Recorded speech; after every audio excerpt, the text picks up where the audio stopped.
How to fix no sound in Google Chrome. Hi everyone, I'm here to assist you today. Without any delay, let's jump right in. First, simply click on Sound at the bottom, right click on it and click on Open Sound Settings. In here, make sure your master volume is turned on and also your output device is chosen. Then scroll down and click on App Volume, which will open this page. In here, search for Google and make sure the volume is 100. If there's no problem in here, simply open Google.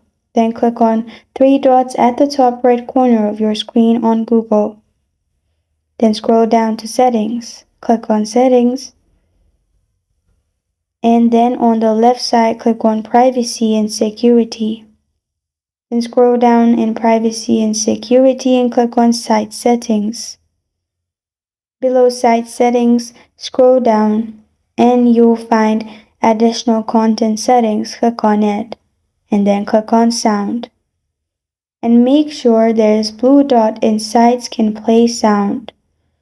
After you've done that, you're good to go. This is how to fix no sound in Google Chrome. Thank you for joining me today. If this video helps you out, please leave a like and subscribe for more. Got a question or want to suggest a topic? Comment below. Thank you for watching.